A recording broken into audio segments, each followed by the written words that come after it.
Welcome to Betrayal Recovery Radio, the official podcast of APSATS, the Association of Partners of Sex Addict Trauma Specialists, hosted by Dr. Jake Porter.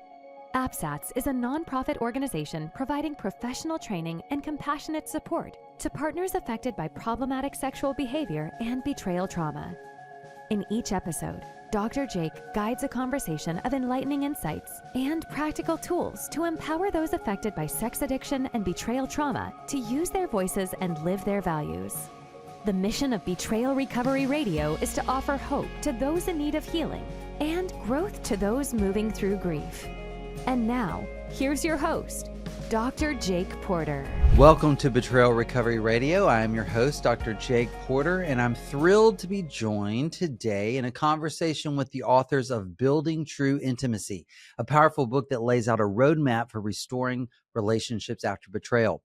In this episode, we're going to dive into that book that lays out that roadmap and the journey of moving from devastation to a thriving partnership and how to develop something that they call the intimacy pyramid, as a practical tool for healing.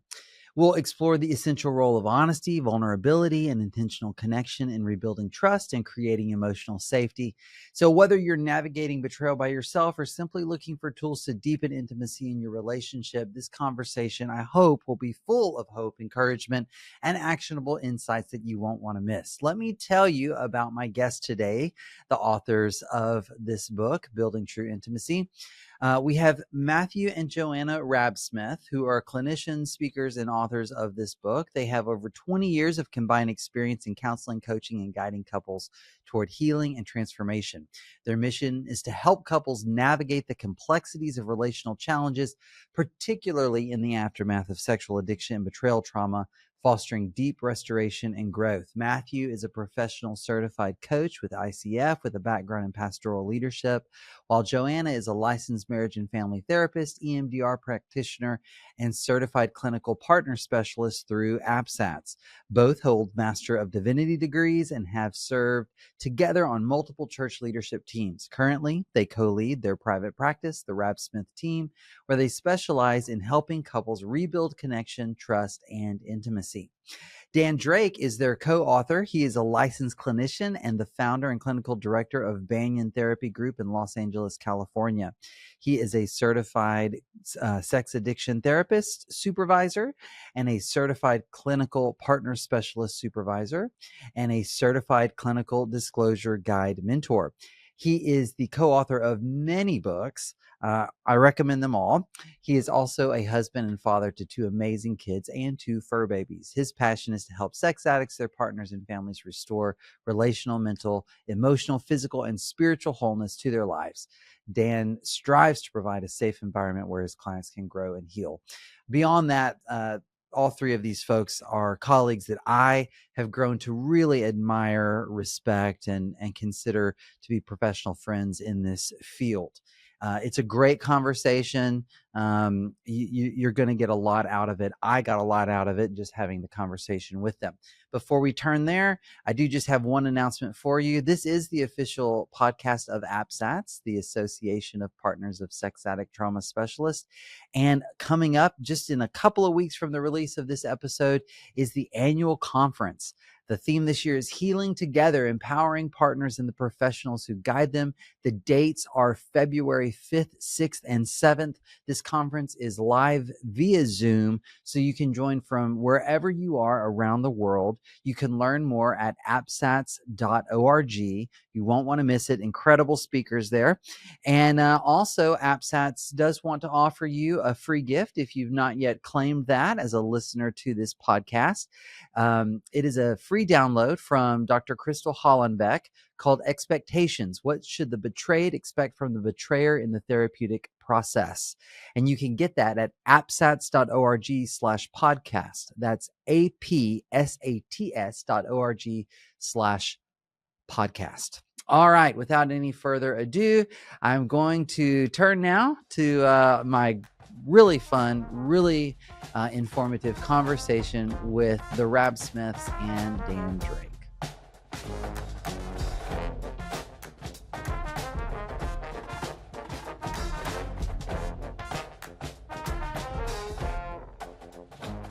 My goodness. Welcome to Betrayal Recovery Radio. I am Jake Porter, and you catch me laughing because these three guests today, there's something. We've been they kept me hanging for cliffhanger for like 20 minutes to show me something that they never showed me. So y'all, I'm hoping that they're actually going to be able to deliver to you. All right. We're taking a risk here. Dan, Matthew, and Joanna, welcome to Betrayal Recovery Radio. So glad to have you. Wonderful to be here. Yes. And these are the authors of Building True Intimacy, which I would normally hold the book up and show it to you. But as I was telling them when we first got on here, someone has stolen my copy. I have searched all the other offices, and I even recruited my staff to help me try to find it. It is gone. That is how good the book is. I want to start and give y'all an opportunity just to introduce yourselves in case folks don't know you. Dan, why don't you go first? Sure. Yeah. Dan Drake. I'm founder and clinical director of Banyan Therapy Group out in Los Angeles. And we are, been working, we got a whole story about the origins of this book, but we do sex addiction work, betrayal, trauma, healing, obviously, and just excited to join you. Thank you, Dan, for being here. All right, Matthew, Joanna, you want to go? Yeah, we're the Raabsmith, Matthew and Joanna. We founded the Raabsmith team a number of years ago. Our specialty is working with couples in the restoration journey, dealing with infidelity, addiction, and betrayal. And we really love it because we get to work together and get to work with couples and really get to see the path. And we're really thankful for all the relationships we've built in this field, including with Dan, and getting to opportunity to write this book was really a big joy for us. And a big part of this work and why we do it, why we love it, is because it's part of our own journey, our own story. So it's both personal and professional for us. Yeah, that's awesome. Well, I admire all of you. I know we can give each other a hard time and stuff, but I do have a lot of admiration for all of y'all. And I do also want to point out the AppSats connection, because this is the official podcast of AppSats. So, Dan, you were on the board for a long time. Part of the founding board, actually. Mm-hmm. Founding board. I thought founding board. Yeah. And then Matthew and Joanna, y'all are serving right now with the continuing education committee. Is that right? Yeah, we actually get to host the professional development lunch and learn. It's usually the first Friday of every month. It's a lot of fun. We bring in outside speakers, but we get to really engage with them, and that's been a big joy. We're big fans of AppSats. Really thankful to be a part of that community. Yeah. Awesome. Well, I just wanted to make that connection there before we dive in. So I actually did want to talk about, ask y'all to tell the story, like, how did this happen? So writing a book is hard enough. Writing it with two other people sounds like, I don't know, just a gargantuan task. How did y'all have this idea? And I make up there's a lot of motivation to get a project like that done. So just tell us the story of the book. You make up a lot. No, I'm just kidding. You guys want to start? Well, I was going to say, I'm just so proud we wrote it before AI. Like, we actually wrote the book. I think that's going to be like a line in the sand, right? That's pre-AI. AI. Yes. No, it was so funny. I think we really just loved the concept, and the concept was really born from Dan really trying to think about what does this journey need to look like for couples? Because you get that question so often when you're sitting in front of a couple, sometimes even an individual, like, what's going to happen? How do we either go back to something, or how do we create something that was better than it ever been? And so, Dan, I think, was originally trying to think through this from a disclosure perspective of like, okay, if we're starting with disclosure, where are we trying to ultimately lead to? What are the pieces that kind of go in place? And Joanna was actually working with Dan at the time as an associate in his practice when he was kind of sketching out these ideas and kind of trying to formulate these concepts. At the same time, we were thinking and beginning to kind of give some talks publicly about intimacy and rebuilding after kind of relational betrayal. And those relationships and those concepts, and I think in all of our work, kind of forced us into it in a lot of ways, because we we had couple after couple after couple who was asking us, what do we have to do to get to from point A to point B? Yeah. And so that was really the kind of genesis of this project. I think personally it resonated so much with us because it really described our journey, right? It kind of like put a framework around the journey we had been on, and all of a sudden was this like very clear tool we could use with other couples and help them also understand the journey. And I just remember such a different experience when I was working with a couple, when I could kind of walk them through the structure of the intimacy pyramid versus when we didn't do that. It just changed the whole game from, I think, day one. They had a lot more hope that it was possible to rebuild and to heal and to really create something amazing in the relationship. And so I think just with the response we were getting as we were using it, we knew we wanted kind of a more fleshed out format for people to dive into, to understand how to use it, both clients and clinicians who were also using it. And so people started asking for the book. So we started promising the book, and then we're like, oh, shoot, we have to actually do this now. Yeah. Don't promise a book if you don't plan to write one. And don't give a date when it's going to be, you're going to have it by. That's the worst we found. I'll just add one thing that I really appreciated about working with you guys. So my initial thought was, okay, what happens with betrayal and how does it erode, the intimacy and break down what happens in a relationship, and how do we start to repair that and build back up from disclosure? Disclosure is kind of the piece to kind of start the build a new foundation for a relationship. What I appreciate about you guys, you were thinking from the top down. You were thinking intimacy. I was just thinking one specific component of how the breakdown and how we build and restore. And you guys really help flesh out some more of the concepts for it to make it even more, to make it even bigger. And another thing too, I was just thinking betrayal trauma healing. These concepts I think work in any relationship. So we actually wrote the book. Not specifically. We know many people might find it from healing after betrayal ruptures, but we thought these concepts work in any relationship. So we actually wrote it more generally. I'm just going to say this. Sorry, guys. We are working on a workbook. I won't give a date when it's going to be out. That's specifically focused on breaking healing. news. I'm sorry to do it. What we just said don't do, I'm doing. We're working on it, hopefully finishing it, but it just. I'm sorry. I'm not going to give. By when? By May. No, don't say it. Anyway, so what I just find though, what I thought was really cool about this book, when we worked on it for a long time, it was a labor of love for a while, but when we went to proof it, this is something that really struck me as we were proofing it, kind of reading through the whole thing, the whole manuscript. I was like, oh yeah, I could do that more in my relationship. There's some things that I found for like, oh yeah, that's a good idea. That's really, oh yeah, good reminder. These aren't like novel concepts, but they were like, oh, they're really powerful and important. And I was like, oh, well, if I'm, we wrote it, but I'm still thinking, oh, there's still a lot for me to keep working on and applying in my relationship. Maybe there is something here, because I feel like these are really universal principles that apply for all relationships. Awesome. Okay. So here's where I want to start. And I want to start, y'all mentioned the intimacy pyramid. So let's talk about that. And I've got some quotes from your book. Perfect. These are all the things I disagree with. No, I'm kidding.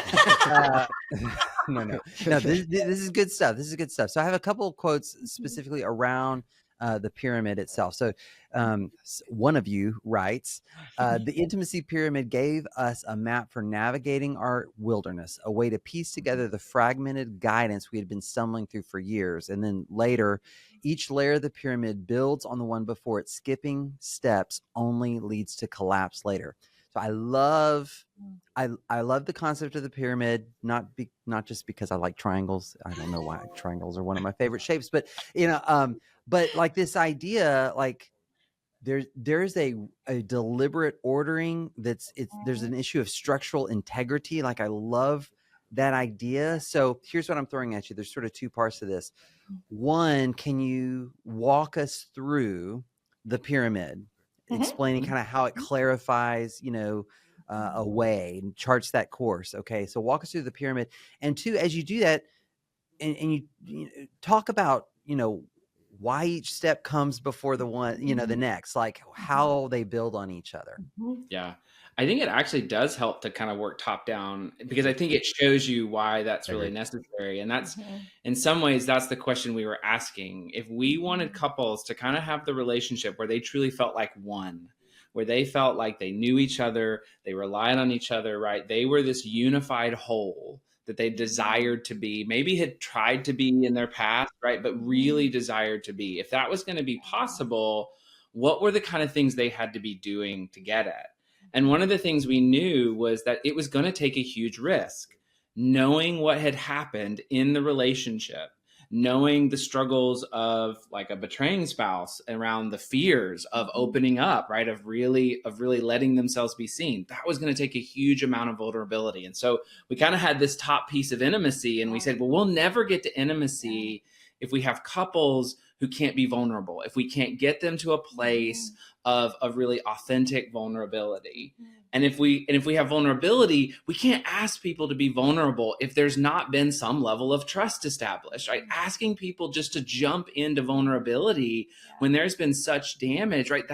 That feels just cruel. And so that's kind of what led us to that next level, right? And I think trust established is important too, because I kept meeting a lot of partners who they had trust, vulnerability, and intimacy in the relationship, and it all came crumbling down. And they were like, wait, what happened? And so going, yes, we want to get you there, but you have to build towards that in a completely different way than you did before. Yeah, when we were doing research on the vulnerability, if you just look up a definition of vulnerability, you'll get a military definition, or some version of susceptibility to attack. That's what vulnerability is. That's a definition of vulnerability. Wow. And that's not great. Like, I don't want to sign up for that. But when you think about it, that's just it. I mean, that is what vulnerability is. I'm opening myself in a way that I'm fully known. The good, the bad, the ugly, all of me is known. And, then I know my partner. That's intimacy. That's true intimacy. But that's really, really scary for anyone under the best circumstances. And especially after betrayal, when we've eroded trust and safety in a relationship, that's really dangerous. So again, I think that's why we don't just start with vulnerability. We have so much to build before we get to vulnerability. Absolutely. Yeah. Absolutely. And so that kind of level of trust allows us to get to those higher levels. But like they were saying, what do we do to gain that trust back? Right. That's been really one of, I think, the good questions that betrayal resources have kind of asked. If we're going to get trust back, what needs to be there? And I think we really looked at what was lost. And we knew that what was lost was the safety that the relationship needed and the honesty that relationships needed. And that really became our foundation, right? That for there to be trust, we had to prove that the relationship could be safe again, that it was going to be a space that was not going to create the kind of harm that was created before. And to do that, like Dan was saying, and I think with Dan's early work with disclosures, we recognize once that honesty is lost, everything else crumbles, right? Everything else falls apart. And most immediately, the safety of the relationship. So that's really kind of how it came about. We knew we had to have honesty if we wanted safety. We knew we needed safety if we wanted trust. We knew we needed trust if we wanted vulnerability, and vulnerability if we wanted intimacy. And that was really the journey we were seeing kind of couples take. They were establishing these pieces, and if they established them in the right way, it was leading to a relationship that wasn't perfect, but it allowed them to have their struggles and not collapse in on themselves. And I think that's what we really wanted. We wanted couples to know this is going to be a tricky journey, but how do you build the kind of structure that doesn't just kind of cave in because of a tough conversation, right? Or a tricky moment that you're going through. Yeah. Okay. So it's honesty at the foundation, honesty at the base. Honesty allows safety to be established.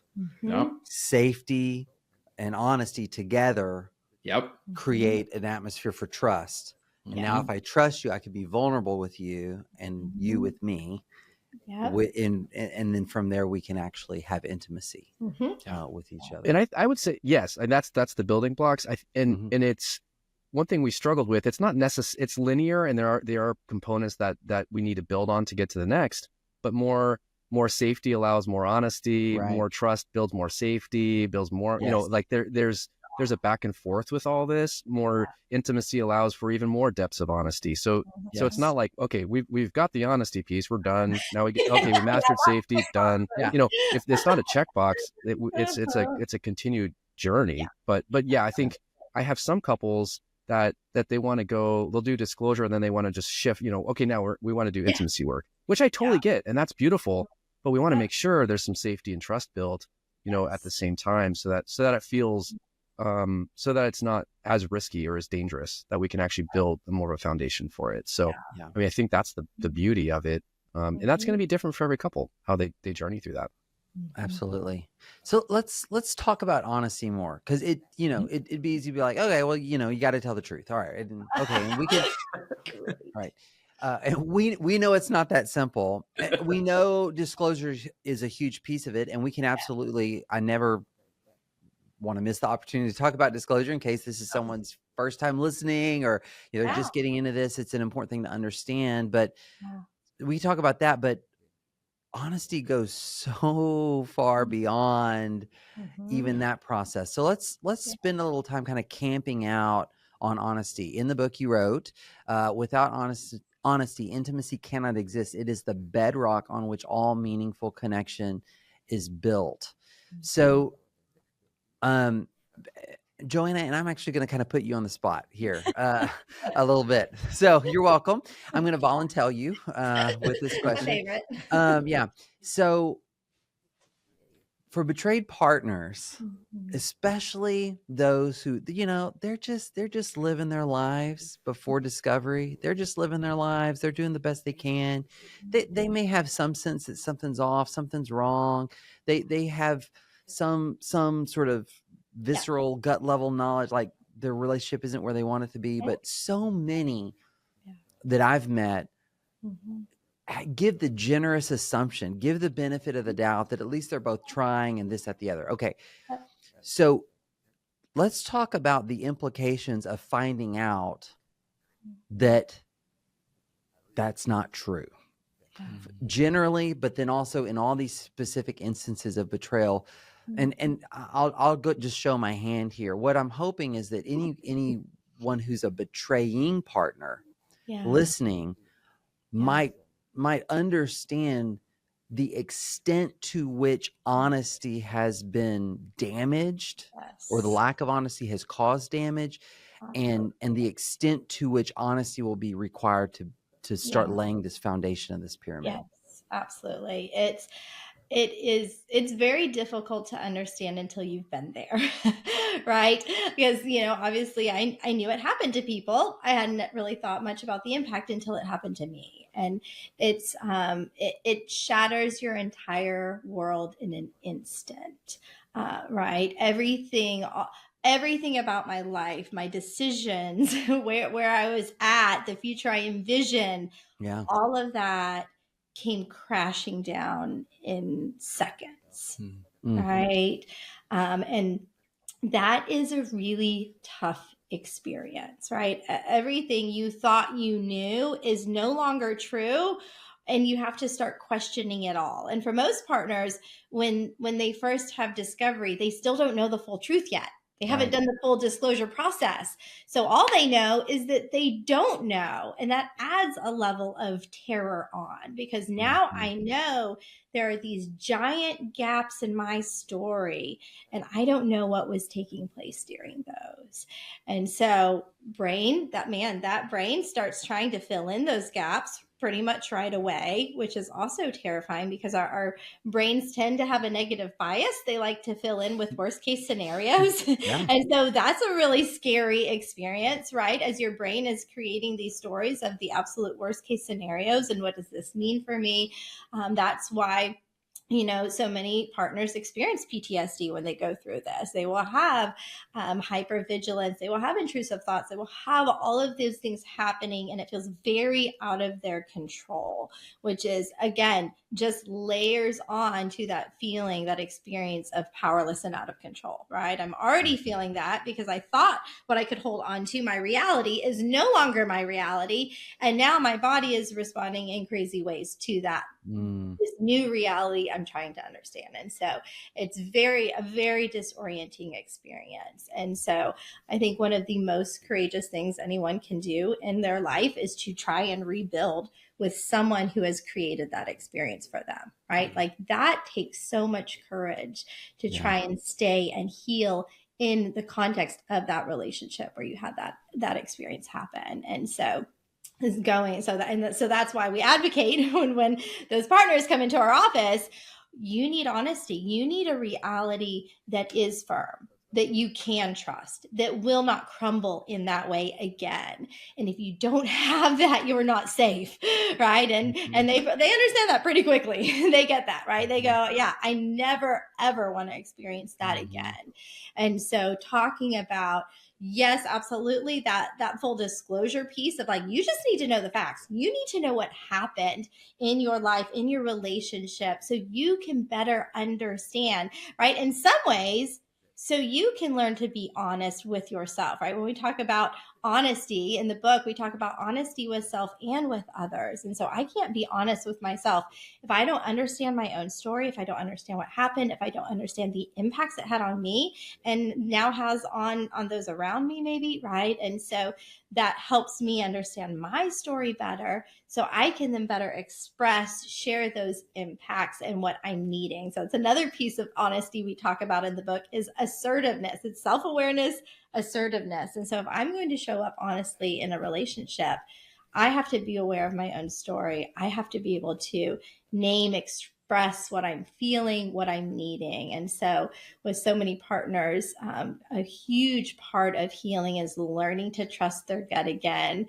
Right. You kind of mentioned sometimes they may have some like twinges of like, something's not right. I don't get what's going on, but I'm going to give the benefit of the doubt, right? And I think so many partners thought, oh, I'm stepping into this marriage, we can trust each other, right? Isn't that the understanding?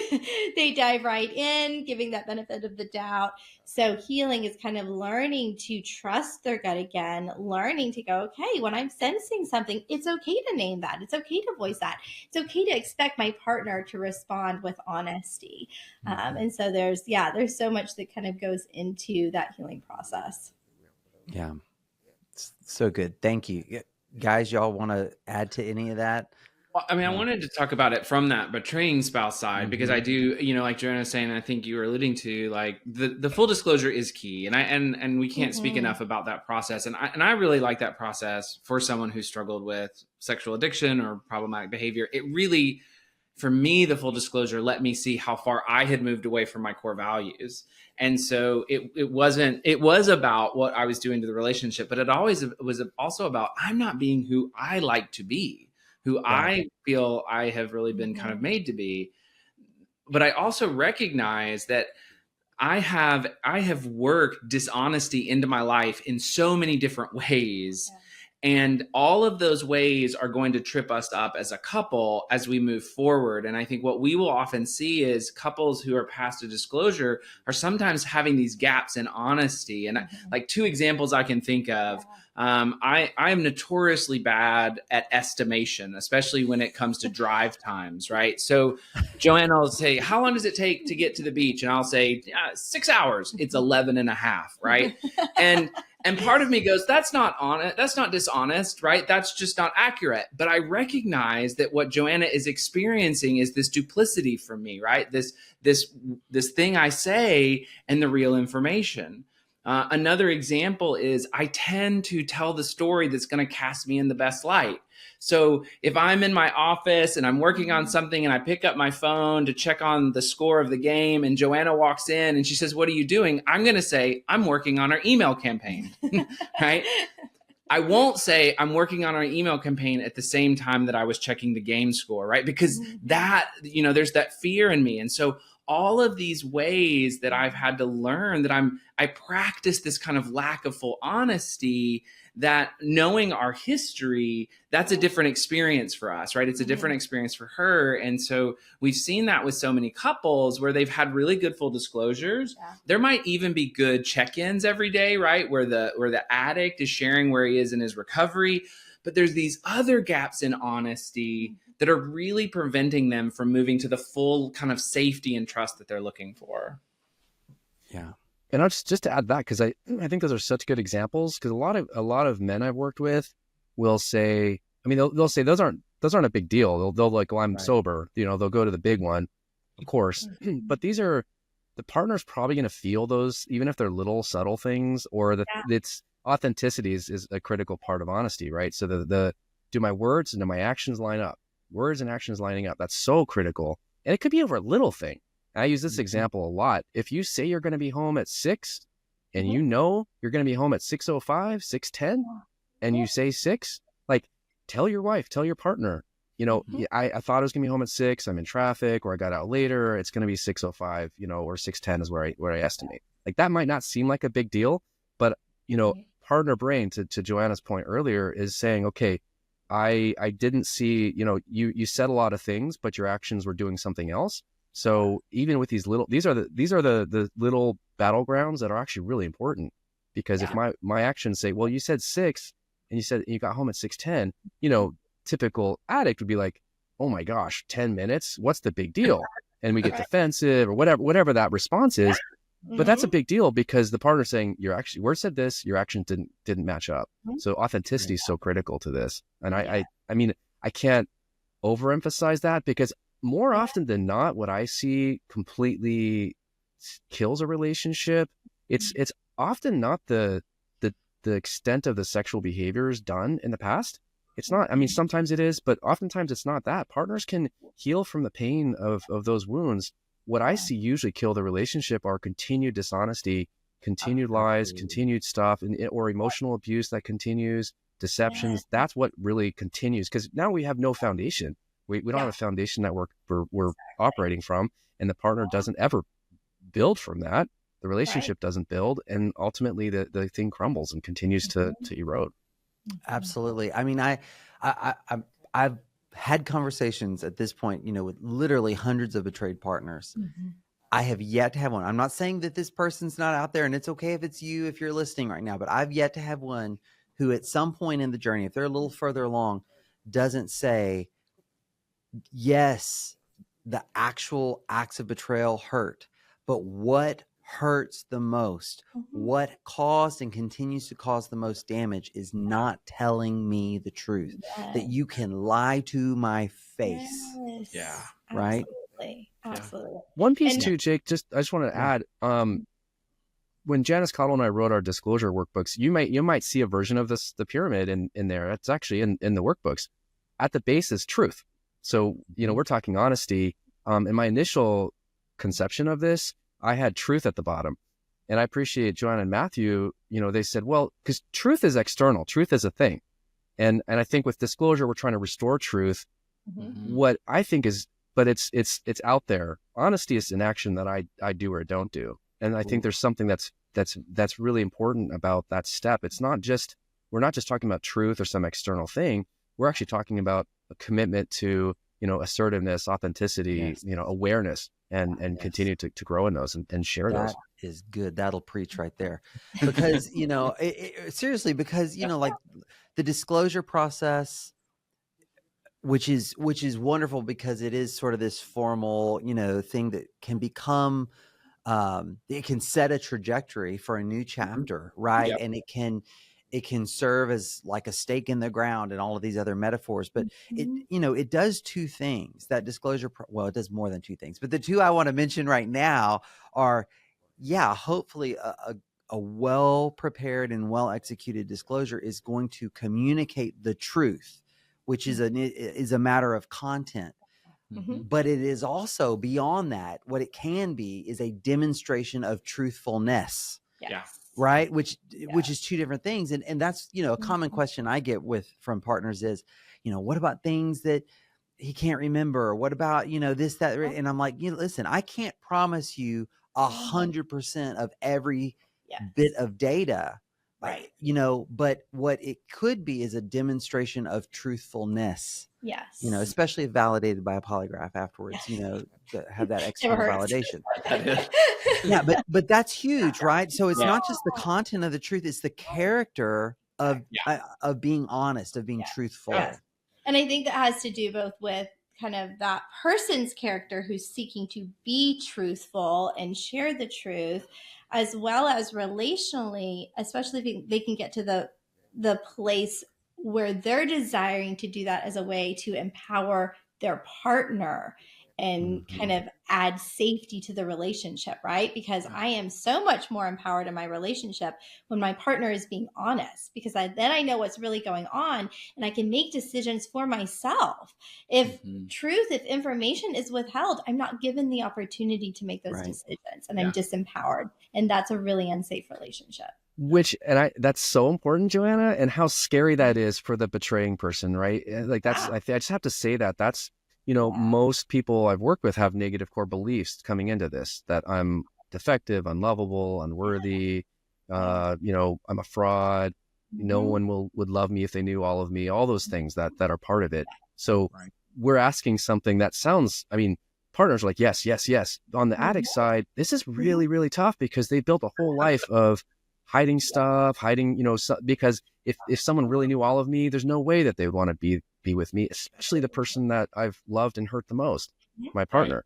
So, what you just said, Joanna, was so important. And I want to say how critical that is and how hard it is. And that's the work is that we have to, because without that honesty, if I'm trying to curate myself to somebody, especially to my partner or to others, I'm only giving parts of the facts, parts of my partner's not. I think I'm protecting myself by only giving partial information, but ultimately when my partner's disempowered, it actually disempowers me and our relationship. So we're not going to thrive. We're going to stay stuck. So I just think there's something so important about that. And yet how I want to recognize how difficult that is. When I think what's cool, and I think a really neat opportunity for the couple and for each individual is as they grow in their recovery, if we're practicing honesty and like Jake was saying, truthfulness, right? If we're developing truthfulness, then that doesn't put all the pressure on the disclosure to be the end all sharing of myself. I think like I know so much more about myself 10 years into recovery than I did 10 months. And because I'm thinking about practicing honesty, it's not about, oh my gosh, was this reflected perfectly in my disclosure? It's an opportunity for hey, in my therapy session this week, as we were talking about these experiences, I think I understand more why I gravitated towards this sexual behavior, or I gravitated to kind of creating this kind of process in my life. And that's where I think what we love about the pyramid is that we're continually working on these things, right? And the growth that we have personally allows us to go back to these practices and say, like, how do I share that even more with my partner? How does that become a greater connection point between us? Because I've had that with partners. They ask processing questions or why questions, and we'll tell them, right? He might be 6 months into recovery. There will probably be a different answer 6 years later, not because of something that's trying to be deceived, but because greater awareness, right? Greater knowledge that this person's achieved. But if they have the practice of honesty, then it doesn't feel like deception, right? It does actually feel like growth because we've had that kind of habit of that transparency. And I think it also is helpful. So sometimes I have to remind clients the next level, right? Just because you're honest doesn't mean it's automatically safe. we want to frame your honesty with the goal of building safety with it, right? And so it's not just blurting out facts or kind of like the top level awareness I have of this thing that happened that wasn't great and I'm pretty sure my partner won't like, so I want to hold on to it, but I'm not supposed to, so I dump it, right? And so we talk a lot about like, okay, that self-awareness, if I'm sharing that through the lens of self-insight, of self-awareness, of being connected to my values, as I do that, I get to share that honestly in a way that still builds safety for my partner, even if it's something they would rather not hear, right? They would rather that not be a struggle for me or whatever that is, right? And so thinking about how I'm sharing that honesty can build or erode the safety. And so learning how to do that can be really helpful too. So let's go there. Let's move to safety. And here's what I get sometimes from some of the betraying partners that I talk with. I don't understand this safety thing. Like, I never hit her, there's not a bear loose, the house isn't on fire, like what is this safety thing? Yep. So what are we talking about? Like what's the safety involved in leading toward intimacy? I think one of the things as we were doing our research, what we kept seeing over and over was that safety had so much to do with balance in the relationship. It was about safe relationships are relationships where both people are putting in, they're working on the relationship. And when there's been betrayal, it's one person putting in and the other person not, right? This person's putting in vulnerability, but I'm withholding vulnerability, right? I'm keeping the vulnerable things to myself. And it's that imbalance. And so, like you said, it not necessarily, it can be absolutely around physical safety, right? Around threats, around abusive behaviors. But more often it's about that relational balance. Am I giving to the relationship what my partner has been giving? Am I giving what I'm promised? And when I'm not doing that, that's when the relationship is going to feel so unsteady, right? And so that's, I think, one of the things that we see. We talk about it's this kind of ongoing constructive behavior from each person. That's what's building safety for the relationship. If one person is being safe or being constructive, that's good, but it won't build the relational sense of safety, right? It might build their personal sense of safety, but the relational sense will really struggle. Yeah. And we even see this for couples who are working in recovery, but the betrayed spouse has taken on the responsibility to lead that journey because then the imbalance stays the same, where they're putting in, they're leading, they're initiating the health of the relationship, and that partner who stepped out of the relationship and betrayed is still kind of on the sidelines. And so those couples can get really stuck in recovery in that safety level and never move into that experience of trust if that person who stepped out doesn't step in a big way and start to take responsibility in a big way. And even maybe for a time flip-flopping, right? And kind of demonstrating, we would say it's demonstrating trustworthiness when they step in and start leading, start initiating, not just their own recovery and sobriety, but even advocating for the health of the relationship. And so I think that's a really important key for betrayal couples in terms of rebuilding that safety level. Yeah, and I was just going to add to that. I have a number of people that I've heard some version of this. At this point, they'll feel as if, things are completely imbalanced. My partner holds all the power. I feel like I don't have a say. What about my needs for safety? There's all that comes up. And Joanna talked, there might be an imbalance. I always say, if knowledge is power, how long were you withholding knowledge from your partner in a relationship? Months, years, decades? Look at the if you want to think of the power imbalance, it's been way imbalanced for a long, long time where you've wielded the power. You may not have felt like it. You may have felt completely disempowered, but you withholding all this honesty and the knowledge, you were wielding a lot of power. And I think that's also the rupture of where the safety comes, because we talk about this, constructive behavior from both people. Most partners thought, well, they might have known there's something wrong, but they thought we're both contributing to this, and to find out, no, that actually wasn't the case. So there's something that it gets a little bit imbalanced. Yes, because there was so much imbalance to begin with. Now we're going to try and right it. And that does involve the betraying person initiating. I think that's really important, Joanna. They have to be the one initiating check-ins to demonstrate, like, no, I'm actually in this. Don't have the partner do that work for you, because this is a proving ground. They want to see, are you invested in this relationship, your recovery, and me, and our healing? So we need that. Yeah, Dan, what you're describing right now, I wrote down a word that Joanna said when she was talking a couple minutes ago, the word responsibility. Right. So I can tell the truth without taking responsibility. Right.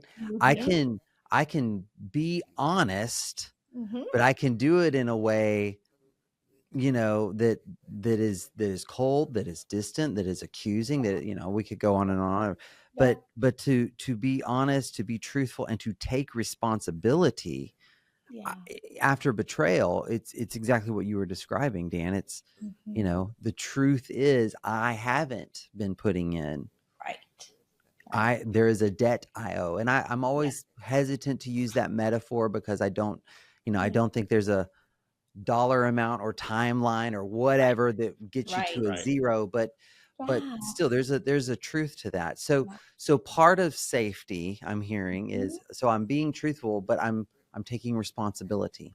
I'm putting in, I'm bringing myself, I'm taking responsibility, not just to tell the truth, but to do so in a way that is going to be for the good of this relationship.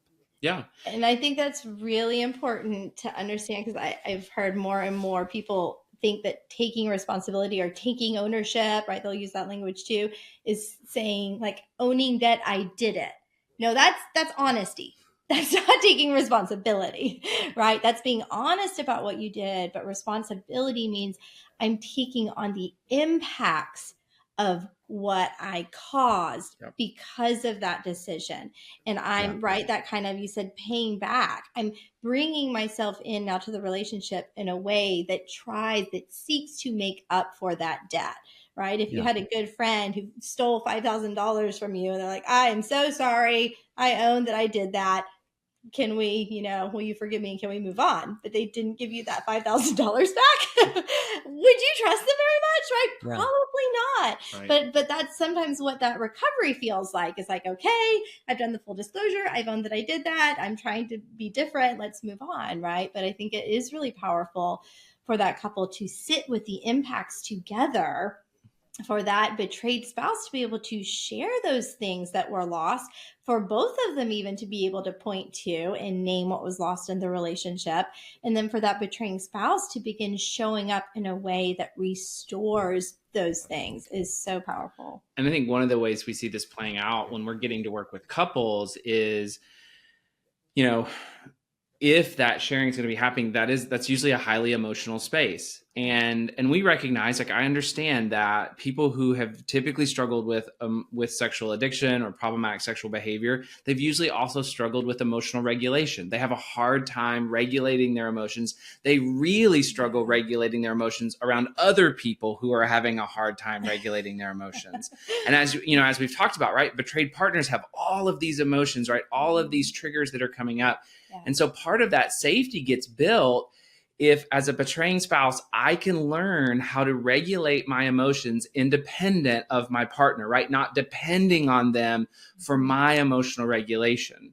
And that might mean that I have a breathing or a grounding process, that I have a community of people, that I take the heavy emotions, right, that come up in me and I process that, our therapist, but I take that responsibility on to regulate my emotions so that I can rebuild safety into the relationship. So she can share the pain that she's experienced, that impact that Joanna was talking about, and I don't have to run from that impact. And I think, sometimes we probably say it in a way that it makes it sound easy. That is really hard. That takes a lot of work and overcoming typically years of patterns that an addict has kind of developed. And so I want to recognize the work that many addicts do to try to hold that space, right? To get there. It's not usually a overnight, right? It's a process in which they do. But that's, I think, such a great example of a way that safety can get restored, where I think often many addicts think, okay, I'm sober, therefore safety's been reestablished. And yes, without sobriety, safety's gone, right? But sobriety is the starting point in which you really get to build that safety. Yeah, for sure. One thing too to add, in this section is also it's the regulation, it's the responsibility, but it's also reliability. So it's consistency. I mean, betrayal and betrayal trauma is an attachment-based rupture. It's in a rupture of a relationship so intensely, right? It's an attachment injury, and that's a tearing of some kind. So we know inconsistency, fosters a insecure attachment. So reliability is so critical, especially on the betraying person's side. Continue to, do what you say you're going to do. Follow your words with actions. More consistent, consistency more often than not. Nobody's going to be perfect. And if someone already has a wound, I'm not good enough. And, I didn't do it 100%. So they'll go, oh, it's all or nothing. Keep trying. Keep you blew it. Okay. Keep trying, show up, more consistency, more often than not. That's what we have to have that. Otherwise, if it's 50% isn't going to be enough for anyone to rebuild safety. You're 50% reliable. That's not going to work. It has to obviously, right? It has to be much higher than that. And that might sound obvious, but that's what I see a lot is someone trying, but then they don't, they'll do the big stuff, but then the little stuff they'll slide, or they'll compartmentalize integrity. So they're lying and whatever, deceiving at work or in other relationships, but they're saying I'm truthful here. There's something that the partner's like, well, I don't know, can you compartmentalize integrity? That just doesn't feel safe. If you're lying over here about this thing, how do I trust you over here? So I think that reliability is so critical of being consistent more often than not. And especially, one huge thing here is the partner boundaries. When partners are sharing, here's the boundaries that I need for safety, I can't emphasize enough for the betraying person.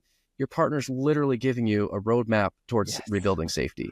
They're saying, these are the things that will help me feel safe moving forward in this relationship. It's not, you don't have to make it up out of nowhere. Like you can try to do those. Your partner's telling you these things. So if you come at it and say, oh, these are a list of, they're controlling me or punishing me with this stuff. If it's about me, okay, work through that with your coach or sponsor or therapist. But what we have to get back to is your partner's literally saying these things are going to help me rebuild safety in this relationship. So honor those things. Huge. Yeah, absolutely. Huge. And that reliability, I think sometimes it's also important to understand for that reliability, what safety looks like in our bodies. Safety is a very physically experienced part of relationship, part of life, right? Our bodies crave security, crave safety. And so when we tell couples you need about 90% or more reliability to feel safe in a relationship, it's not just a random number that we decided you're an honest, trustworthy person if you're this reliable, right? It's because that's what our bodies actually need to feel safe and secure. And we don't really have control over that number. There's kind of a silly example sometimes I'll use with clients. We use Google Maps when we travel, and you type in where you're going and you drive there, you show up, and it's there. We were on a road trip with our kids. If you've ever gone on road trips with kids, like pit stops are kind of a big deal. Things can fall apart very easily, right? And so we had planned out, like, this is where we're going to stop. We're all going to eat, right? Put it into Google Maps. We drove and we could not find the restaurant, and we drove around in circles for 10 minutes. I finally called them and they said, are you using Google Maps? Yeah, I don't know what's going on, but we're like 5 states away in the opposite direction, right? The next month of me using Google Maps, every time I type something in, I had the urge to call them up and see if it really existed, right? Yeah. It had never failed me in over 10 years of using it. One time, and like, trust was eroded, safety was eroded, doubts automatically came into my head, right? And so thinking about that relationally, how much more important is my intimate relationship with my spouse than my relationship to Google Maps, right? And so one moment of a lack of reliability and a lack of repair of that reliability, right? Because like Dan said, no one's going to be perfect. Right. Humans are not 100% reliable. We cannot expect that, but we can learn to repair those moments where there is a lack of reliability in a way that maintains the safety of the relationship. So shooting for that kind of high reliability, learning how to repair when there's the lack of reliability is so important. Yeah, which goes back to responsibility, right? So it's like, okay, I can't get to 100% because I am human, and I'm not omniscient and I'm not omnipotent and all of those things, right? I'm shooting for it, and there's going to be a gap. Yes. And when I miss that mark, I own it. Yeah. I say, Absolutely. you're right. I was 10 minutes late, or you're right that I was wrong about that, or whatever it is, which builds trust, right? Which creates more safety. Yeah. 100%. Yeah. Thank you so much for tuning in to this episode of Betrayal Recovery Radio, hosted by Dr. Jake Porter. If you value the content we've shared today, please feel free to rate, subscribe, and leave a review. This helps others find the show, and we greatly appreciate it. For more resources, visit apsats.org. That's APSATS.org.